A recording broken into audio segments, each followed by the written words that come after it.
मैंने तुम्हें कितना टाइम दिया था, लेकिन कोई इंप्रूवमेंट दिखाई नहीं दे रहा है। मेरा प्लान न्यू फेडोरा को नंबर 1 बनाने का बिल्कुल भी नहीं है, बल्कि सैफ्रॉन से टाई अप करने का प्लान है। ये क्या कह रहे हो तुम? टाई अप करने का प्लान है? How is it possible? मेरा बेटा इसे पॉसिबल बनाएगा।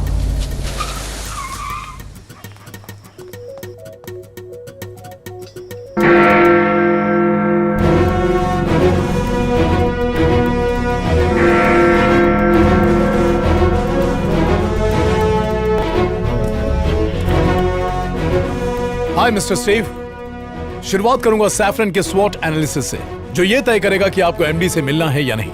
आज इस बस्ती के 3 लोग मारे गए। सैयद और बाबू ने काशी के वास्ते जान गंवाई, और बाकी बेईमानी से ईमानदारी की जिंदगी जीने के लिए मेरे दोस्त पाकिया ने। मेरे को लगता था खाली बस्ती के लोग गलत काम करते हैं, पर शहर के नामचीन लोग उससे भी बुरे काम कर रहे हैं। कोई मेहनत से काम करना सिखाता है, कोई शानपत्ती से काम करना सिखाता है, लेकिन कोई भी नेक काम करना नहीं सिखाता है। मैंने सोचा कि अपनी माली हालत अभी सुधार लेंगे तो हमारे बच्चों को किसी के आगे हाथ नहीं फैलाना पड़ेगा। गरीब आदमी क्या करेगा? उसके लिए तो 2 वक्त की रोटी और दिवाली का बोनस ही जिंदगी है। तड़पता तो मिडिल क्लास है, जो सपनों के पीछे मरता रहता है। एक मिडिल क्लास वर्कर बन के कुछ दिनों के लिए मैं उनके बीच खुद रहा, ताकि उनकी मेंटालिटी को मैं समझ पाऊं। अगर डिस्काउंट मिले तो वो जहर भी पी लेंगे। हम में ये परख होनी चाहिए कि कौन सा बिजनेसमैन हमसे अपना उल्लू सीधा करवा रहा है। मेरे पिता भले ही एमडी थे, लेकिन मैंने कभी उनका सहारा नहीं लिया। मैंने अपनी पहचान अपनी मेहनत से खुद बनाई है। तब जाकर सिर्फ सैफरॉन कंपनी को ही नहीं, बल्कि पूरे फूड इंडस्ट्री को अच्छी तरह से समझ पाया। गरीब गलती करता है तो उसे खुद भुगतता है, पर जब अमीर गलती करता है तो पूरे समाज को भुगतना पड़ता है। अगर मेरा प्लान कामयाब रहा तो हम रोजाना उनके पर्स से 100 रुपया निकलवाएंगे। अनजाने में हो या जानबूझकर, जो चीज हजारों लोगों को नुकसान पहुंचाती है वो गलत ही है। कुछ देश की ताकत है बुद्धिमान लोग, और कुछ की कमजोरी है बेवकूफ लोग। हमारे देश में ये लोग बड़ी तादाद में पाए जाते हैं। मैं बोला था मेहनत करेंगे तो आगे बढ़ेंगे। सही बोला था, हम मेहनत करेंगे और कोई और आगे बढ़ेगा।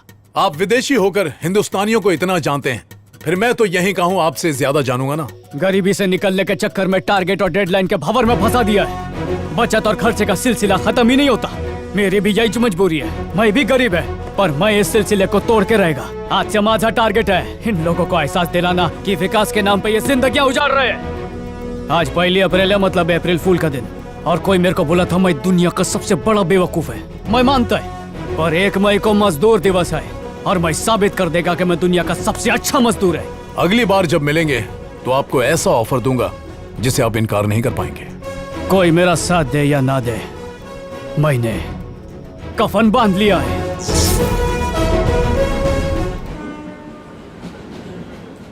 बाबा, एक बात पूछने का था तुमसे। बोलो बेटा। जिंदगी उथल पुथल हो गई है, ठहराव लाने के लिए थोड़ा टाइम मांगता है। वापस पैरों पे खड़े होने के लिए मेरे को आपकी मदद चाहिए, इसलिए काय पाहिजे? महीने भर के लिए घर का खर्चा संभाल ले बाबा। 1 महीने के लिए मेरे को पाल ले। अरे बस इतनी सी बात, मैं सब संभाल लूंगा। कस्तूरी मैडम, कौन है? आपसे बात करनी है। मैं पकिया का दोस्त अरविंद है। मुझे नहीं मिलना, जाओ। मैडम, मेरे दोस्त की मौत का और आपका कोई भारी कनेक्शन है, उसको जाने बिना जाऊंगा नहीं यहाँ से। आप दरवाजा खोलती है कि तोड़ डालूं मैं इसे? आपकी कंपनी के प्रोडक्ट्स मेरे बेटे को अच्छे लगते हैं। होम डिलीवरी हो सकती है? एड्रेस बोलिए, हो जाएगा मैडम। पाटलिपुत्र, गोरेगांव। सिद्धू, अंदर जाके खेलो ना, कितना तंग करते हो। आ गए आप? बहुत पंक्चुअल है।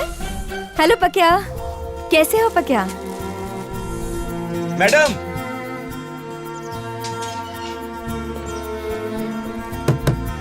मैडम। हाँ पकिया। हाँ मैडम। मैं जरा बिजी हूँ, सामान दरवाजे पर छोड़ना, मैं उठा लूंगी। और गमले के नीचे कैसे हैं?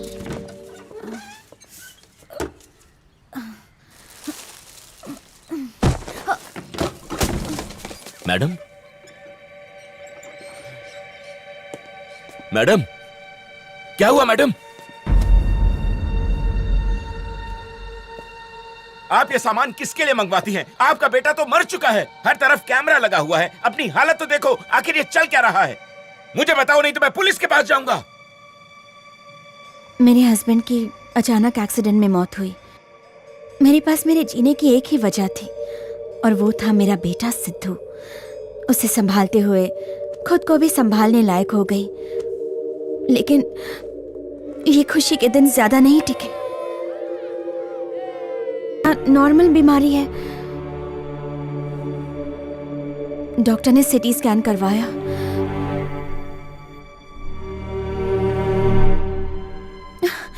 मुझे जिंदगी का सबसे बड़ा शौक तब लगा जब पता चला कि उसे कैंसर था।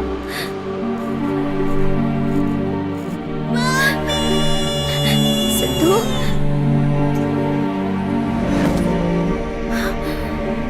ट्रीटमेंट का कोई फायदा नहीं हुआ। हम उसे नहीं बचा पाए। मुझे यकीन नहीं हो रहा था। फैमिली हिस्ट्री में किसी को कैंसर नहीं हुआ था। मैं बहुत परेशान थी, इसलिए एक दिन मैं डॉक्टर से मिलने गई। क्या मैं इसकी वजह जान सकती हूँ डॉक्टर? पैक्ड फूड या ड्रिंक्स टेस्टी बनाने और उनकी ड्यूरेबिलिटी बढ़ाने के लिए ज्यादातर फूड कंपनीज हार्मफुल प्रिजर्वेटिव्स और केमिकल्स ऐड करते हैं। टेस्ट अच्छा होने से बच्चों को उनकी आदत पड़ जाती है। इससे लॉन्ग रन में कुछ बच्चों के इंटरनल बॉडी पार्ट्स में डैमेजेस होने लगते हैं। Depending on their resistance capacity to fight diseases, कुछ बच्चों पर उसका कम असर होता है, वहीं दूसरी ओर कुछ बच्चों पर ज्यादा हार्मफुल इफेक्ट होता है। अब स्ट्रॉन्ग इम्यून वाले बच्चे ट्रीटमेंट के बाद रिकवर हो जाते हैं, पर बहुत से कमजोर इम्यूनिटी वाले बच्चे अपनी जान गंवा बैठते हैं। बच्चा कितनी क्वांटिटी में उन प्रोडक्ट्स को कंज्यूम करता है उससे भी बहुत फर्क पड़ता है। ज्यादा प्रॉफिट के लिए फूड कंपनी सस्ते और घटिया इंग्रेडिएंट्स डालते हैं, जैसे आटे की जगह मैदा, आर्टिफिशियल कलर्स, हार्मफुल केमिकल्स जैसे sodium nitrate, high fructose, corn syrup, घटिया क्वालिटी का ऑयल एटसेट्रा। आपके बच्चे का रेजिस्टेंस पावर लो था। लंबे समय तक जंक फूड और पैक्ड ड्रिंक्स कंज्यूम करने की वजह से उसे कैंसर हुआ। ज्यादातर फूड कंपनीज ना तो गवर्नमेंट के सेट गाइडलाइंस और रूल्स फॉलो करती है, ना ही बिजनेस एथिक्स। ह्यूमन वैल्यूज से उन्हें कोई सरोकार नहीं। पेरेंट्स को अपनी जिम्मेदारी समझनी चाहिए। बच्चों को जंक फूड से दूर रखना चाहिए और उन्हें घर का खाना ही देना चाहिए, वही सेहतमंद है। दुनिया में सबसे ज्यादा कैंसर पेशेंट्स जिन देशों में हैं, उनमें हमारे देश का नंबर 2 है। कितने दुख की बात है, हमारी नई पीढ़ी फास्ट फूड की शिकार हो रही है, उसकी वजह से मर रही है। अपने बच्चे के असली कातिल को सजा दिलवाने के लिए मैंने सैफरन कंपनी के ऊपर केस कर दिया। आपके पास क्या प्रूफ है कि सैफरन कंपनी का प्रोडक्ट खाने से बच्चे को कैंसर हुआ है? स्कूल में कुछ गलत खाया होगा, या खाने पीने में प्लास्टिक का इस्तेमाल करता होगा, या फिर हो सकता है आपकी सिंथेटिक साड़ी की वजह से हुआ हो। सबूत ना होने से कोर्ट ने मेरा केस डिसमिस कर दिया। कोई मेरा साथ देने वाला नहीं था। तब मैंने फैसला किया कि मैं खुद सबूत इकट्ठा करूंगी।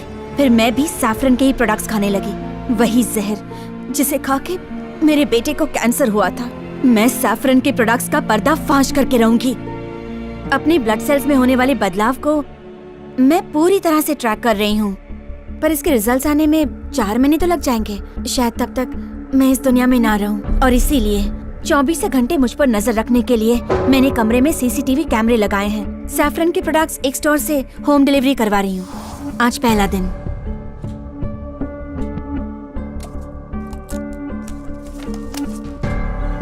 ये लो मैडम, चेक कर लो।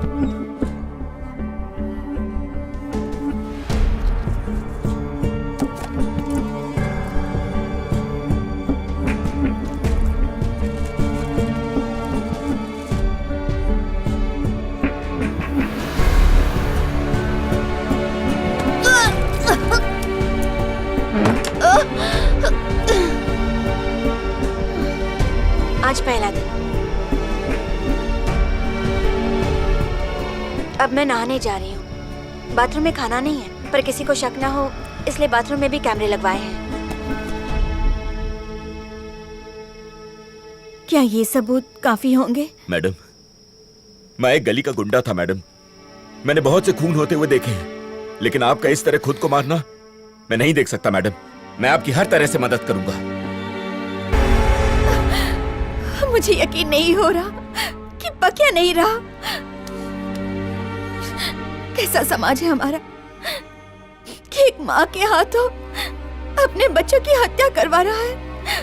हर दिन अपने हाथों से उसे जहर खिला रही थी। मुझे यकीन था कि मैं अपने बच्चे को सबसे हेल्दी और बेहतरीन चीजें खिला रही हूँ, लेकिन इतनी बड़ी कंपनी भी ऐसा करे तो किस पर विश्वास करे? सैफरन कंपनी को एक्सपोज किए बिना मैं नहीं मरूंगी। मैं मानता है कि आपके दुख को कोई कम नहीं कर सकता, लेकिन आपको यह जहर रोज खाने को नहीं देगा। आप जैसी हिम्मत वाली औरतों की दुनिया को जरूरत है। मैं कोई ना कोई रास्ता जरूर निकालेगा। सर पकिया के बारे में मैं कस्तूरी से बात करने गया था। क्या कह रहे हो? पहले मुझसे बात करना चाहिए था ना। मतलब माहिती है सर, उसके मासूम बच्चे की मौत की वजह हमारे प्रोडक्ट्स ही है, और यह बात साबित करने के लिए वो रोज हमारा प्रोडक्ट खाकर अपनी जान जोखिम में डाल रही है। और तो और उसके पास वीडियो रिकॉर्डिंग भी है। जयराम तुम बच नहीं सकते, तुम्हें और तुम्हारी कंपनी को बर्बाद कर दूंगी। उसकी हालत बहुत खराब है, किडनी वगैरह भी जवाब दे चुके हैं सर। उसको कभी भी कुछ भी हो सकता है सर। ये सब सुन के बहुत बुरा लग रहा है। ऐसी कंपनी में काम करके अफसोस हो रहा है। अब चाहे कुछ भी हो जाए, हर हाल में कस्तूरी की मदद करनी होगी हमें। इस कंपनी को कोर्ट में ले जाएंगे।